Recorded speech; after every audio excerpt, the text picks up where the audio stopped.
Half-Wheel's coverage of the 2018 IPCPR Convention and Trade Show is brought to you by Davidoff, celebrating 50 years of pioneering. Welcome back. It's only been a few minutes, and we have a slightly new crew. I guess Patrick's still here, but now joining us is Drew Newman from JC Newman and JC Newman. But I was growing up and I missed 2 because of school, and so this is my 24th show, and it keeps getting bigger and better each year. Where did I just see a picture of you, like as a very young I found boy? it. My father found this photo. My first RTDA back then was in 1993, back when the show was in Dallas, in your neck of the woods. And I went. I was 11. My mom was a school teacher, and her summer training happened to overlap with the RTDA that year, and so it was easier for my parents to send me with my dad to the trade show, to spend my days on the floor than try to find a babysitter for that week. And so I loved it, and they let me. Explain to me the line about this is a cigar that is both a cigar and an explanation. Absolutely, but first, can I offer you a cigar? Yeah, I feel bad, being a cigar guy, I feel bad coming here and not at least offering you one of the Americans so you can try. If you want to light it up, fresh out of the bundle. Won't oppose that either. Absolutely. Exactly. And while I do this, I'm pulling cigar and tobacco tradition. Going back to the colonies, if you think about it, the Virginia colony existed and survived because of tobacco. I was talking to Andrew Hopkins, who's got a couple great cigar stores in Arizona yesterday, and he was reminding me that the people who attended the Continental Congress back in our early days of our country were paid with tobacco. Tobacco was the cash crop that made our country survive, and many of the farmers who started growing tobacco and the Connecticut colony outside of present-day Hartford, they're still there. They're still growing, and so there's a really rich tradition. And we make a lot of cigars. The truth is, we don't need to make any more cigars. But I wanted to challenge ourselves and see, can we make a really great all-American cigar here in the United States using heirloom, aged, all-American tobaccos, and can we really do the entire production process from start to finish all in America? Whether it's the cigar molds, the bands, the boxes, the wood in the boxes, the rolling, something like the cellophane that you don't even think of. Can we do the entire process right here in the United States? And that's what we've been working on for 3 years, and we're finally really excited to be able to share it here. That's fantastic. It's an incredible project, incredible story, and I know that if there's one thing that I have come to find out about the Newman family, and I've had the fortune of knowing your dad and your uncle for several years now, and always enjoy seeing them. But I think in the last year, and I would even say the last 7 months, having gone to Tampa for the Ybor City Heritage Festival, having walked through the factory, there is a love and an intertwined nature of the Newman family in Tampa, and not just like, oh yeah, we all live in Tampa, but like we have this factory that stands there, and we have family that has gone back generations and has this unerasable history with this city and its people, and it's one of the things I don't think enough people understand and see. And I didn't get to see it until, like I say, having gone down to Centennial Park. Right. And thinking about, like, this is a city where you've got little tobacco operations and rollers, all in Ybor City. And people would go to Centennial Park. And you can just sit down and enjoy a cigar. And I remember distinctly walking into the festival with Charlie, and there were 2 police officers on this corner. And I had this moment of going, oh, God, I'm going to get a ticket because I've been writing all these legislation stories about how smoking is banned in parks and cities and everywhere. And they're looking at me like they're going to light one up right next to me, Do you have an extra? Yeah. Oh, I would have. Absolutely,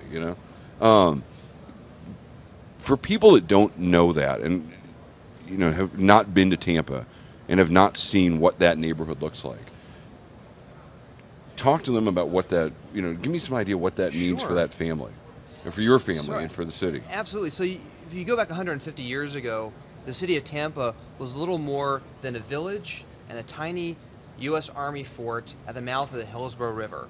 That was it. It wasn't until Don Vicente Ybor moved from Key West to Tampa and the entire cigar industry followed him that Tampa blossomed into really the city it was today. It is today. 100 years ago, Tampa was the fine cigar capital of the world. There were 150 large factories just like ours that made 500 million cigars by hand every year. Wow. In 2018, there are roughly around 300 million handmade cigars that are sold in the United States every year, but 100 years ago, 500 million hand-rolled in one city. Wow. Tampa really was Cigar City. It was the largest city in Florida at the time, and its legacy continues. I was talking with Florida's Attorney General 2 weeks ago, and she said, Drew, I understand the cigar industry because my grandmother raised 7 children by rolling cigars at Habit Tampa. No kidding, wow. You can go to doctors, lawyers, school teachers, anyone who's been in Tampa for more than a generation or two, they have a connection to the cigar industry. And over time, in the past few decades, the industry has slowly left Tampa, and we operate the last cigar factory in Old Cigar City, this beautiful, iconic, 108-year-old historic building. And we view our role in Tampa as, obviously we're making cigars there because we're a business, but we also view ourselves as having a social responsibility to keep Tampa cigar making tradition alive so that we can tell the story of our community to the next generation and showcase how important the premium cigar industry was for our city. And I think that's an interesting way to bring that forward. I mean, I know you guys have a long relationship with the Tampa Bay Rays. Right. And you have the Cigar Lounge in Amalie Arena. Amalie Arena with the Tampa Bay Lightning. Right. I mean, you can go literally, and this is one of the coolest things I did when I was there. The Lightning were home playing, I think, the Islanders or something. And I actually called the Lightning. I called the front office. I said, how do I make sure I have a ticket that gets me into the J.C. Newman Cigar Lounge? And it's up on the club level. There's great food and drink and everything. And you walk into this modified suite, effectively. Right. I think they took two suites and they put it together in a ventilation system. And wonderful young ladies working in the room helping with guys picking out their cigars. And it was really interesting to watch the flow of people in and out of that space. Some guys come in and watch the whole game, and they'll get a bigger cigar. Some guys will come in the intermission. They'll get a little short something or other just to light up. Fuente Newman products are there. That, to me, is the kind of stuff that we just don't see enough on the more modern front that really furthers that connection between the Newman family and the city of Tampa and its people. Well, we're very fortunate that politicians across the political spectrum in Florida and Tampa recognize how important the cigar industry is into Tampa. And Ybor City has really been revitalized in the past 5-10 years. We're seeing these beautiful historic old cigar factories that were neglected for a while be really revived with more stores and housing and restaurants and bars, and our whole historic Ybor City neighborhood has just really come alive. And I'm really glad that you and your team were able to visit our factory in Ybor City recently, because in 2 years we want you to come back, and it's going to be very different.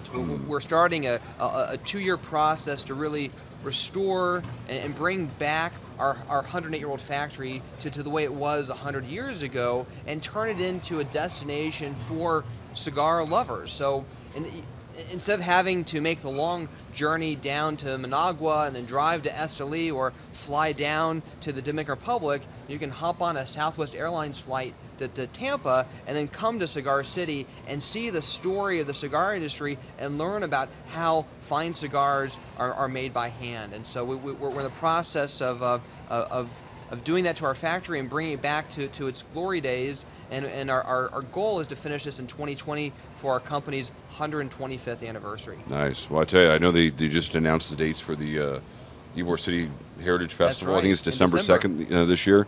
We'll be there. And I am almost. I'm basically ready to pull the trigger and get a ticket for it. Fantastic. I had such a great time there. Charlie? Yeah. So on a non-historical note, you have a cigar this year. You had a cigar last year. You weren't selling it, though. Right. Yeah, so you have a cigar, and we talked about this, I believe, in March, was it? I'm fascinated to see how this goes, because you're selling a cigar that is expensive. Certainly, there's been more expensive cigars, but it's pricey. And it's not necessarily pricey because it's been aged for 25 years or because the packaging is, levitating or anything like that. It's because it's made with American materials and American labor. And the latter is really key because we have cigars with, whether it's Connecticut Shade or Connecticut Broadleaf for Pennsylvania. We've got on the wrapper, we've got those tobaccos all throughout. Jeff's obviously done a lot with Florida Sun-Grown and getting in fillers of other products.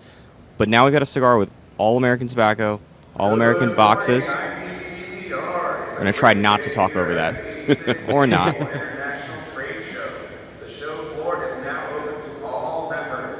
Have a great day. We're getting a roof we're getting a ceiling next year and Okay. and white noise filters and everything. Nice. But Nice. So, we've had cigars made in Nicaragua or the Dominican Republic or Honduras with American tobacco and a lot of American tobacco, but your cigars are made only with American tobacco and only with American labor. Right. And that is the reason, unless you're trying to profit exponentially, that's the reason why these cigars are more expensive. And I was curious in March how that conversation was going to go with retailers about trying to sell their customers on this idea that this is a cigar, a good cigar, a cigar you might enjoy, but also a cigar that's got this contrast story to everything else that's in the humidor. We're 2 or more so days into the show. How's that been going for you? So that's a great question, Charlie. I mean, if it was up to me, I wouldn't sell these cigars. I would just give them out to people who appreciate them. My father and the FDA say otherwise. They say we actually have to sell them. But, we make some really wonderful cigars. And if a customer walks into a cigar shop and says, I just want a really good cigar, I'd love to sell them Diamond Crown Julius Caesar Corona or an Arturo Fuente Don Carlos No. 3 and send them on their way. But this cigar is something different. This cigar is something for someone who can appreciate it for what it is, which is unlike any other cigar here on the trade show floor because it is all American with all American tobacco and a history as a company and the brand that we've resurrected that goes back more than a century. And so as I talk to retailers about this, we have a bunch of really great retailers, and this cigar could be right for them, but this cigar may not be right for them. The retailers we're looking for to carry this are the ones who can tell this story, who can really celebrate the cigar for its uniqueness and for its history, and the reception has been really overwhelming. I have to kind of temper expectations about when we can get this out and quantities and so forth, and I'm just really excited to hopefully launch it in September. And so you're interviewing every single retailer that's going to carry this cigar. Right. Is that going to be indefinitely or permanently or just at the show? Indefinitely, and it's not like a confrontational interview. Basically, I want to just talk to the people who want to carry these cigars in their store, and I just want to talk to them about it. I want to make sure that they understand how this cigar is unique, why this is unique, and I want to make sure that they know that they will have to sell it in just a different way, and it's going to appeal to a certain type of customer. And if this is not a good fit for them, no problem. We'll sell them some Diamond Crowns, we'll sell them some Casa Cubas or Arturo Fuente cigars, and that's perfect. But we're looking for the specific retailer who loves this business, who loves this industry, and who wants to have something that's completely unique. So let's say by the end of the year, I know that Jeff Borshowitz will get the launch. He obviously provides the wrapper from his farm in Claremont to you, so Right. Scratch my back, I'll scratch yours, I suppose. But by the end of the year, how many accounts do you think reasonably the cigar will be in? I think we're going to slowly roll it out. I'm hoping by the end of the year have around 50 retailers around the country who are carrying this cigar. Our annual production right now is probably around 80,000 cigars a year. The limiting factor is just how much wrapper can we get from the Florida Sun-Grown crop, because it's a 8-acre farm, and just depend upon the yields. And so are you going to stick with the one pair, or is there plans to bring on more, or have you brought on more since I was last there? We have one pair of rollers right now just to get the project underway. We hope to expand it and grow it and roll some more cigars by hand in Tampa too. I'm hoping that when we talk in 2 years for around 125th anniversary, we've got about a dozen rollers. I think that's probably a good size for us in Tampa. But we wanted to start off small, make sure we get the production process right, because it's completely different. Rolling these cigars is completely unlike what we're doing in Tampa already, and it's taken some while to train our staff on this. All right, and so I think people should just know. I know that we haven't gotten the American official. Well, legally we've gotten it to market, but officially, because I actually bought some, and which is part of this question. Officially, it's still going to be rolled out in a very formal and much more national manner shortly. But there are more cigars coming from fourth generation. Exactly. In your project, are they all going to be in America, or all made in your factory, or in the U.S., or could they be made in your factory in Nicaragua, or with the Fuentes, or elsewhere? They'll all be made, at least for the foreseeable future, in Tampa, because that's our headquarters. Like, I want to be there. I want to oversee it and get my hands on this. I don't want to have to sort of outsource this special project to other people. And so by being upstairs on our second floor, we're going to move them to the third floor when we finish renovating our factory. I can be there every day. All right. Unfortunately, we've got work to do beyond this. I imagine you have some cigars to sell. So I think this is going to wrap up our sort of double header of Facebook Live interviews this morning. Certainly a lot cooler and temperate. You are lucky that I did not book you for the Friday show. I heard Dan Trope said it was a little warm back here. It was miserable. I think is the best way to describe it. It was, I'm sure, very enjoyable for all of our readers at home who could be in air conditioning and smoking, right.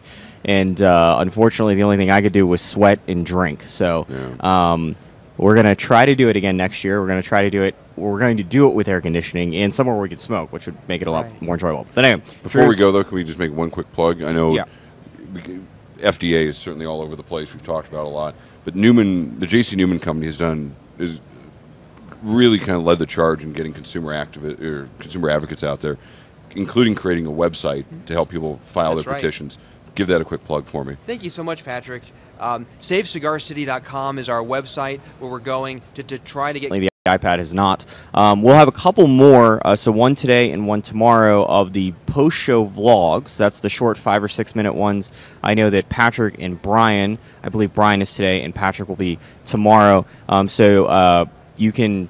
I don't know when they take place because it's sort of when you get back to this room and we set these lights back up. But they will be later today. Today, the show doesn't end until 6 p.m. local time, which is 9 p.m. Eastern. So I would say it's probably not going to be until about 9:30, 9:45 Eastern time before, when you see Patrick or when you see Brian Burt answering questions. You can certainly ask him about his thoughts on the vacuuming that's taken place at the show. It's been a very big part, particularly yesterday, of what they've done.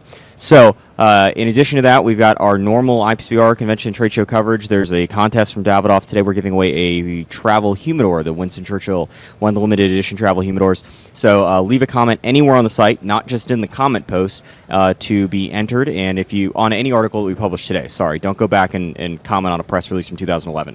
But anything we publish that's got a date. Half-Wheel's coverage of the 2018 IPCPR Convention and Trade Show is brought to you by Davidoff, celebrating 50 years of pioneering.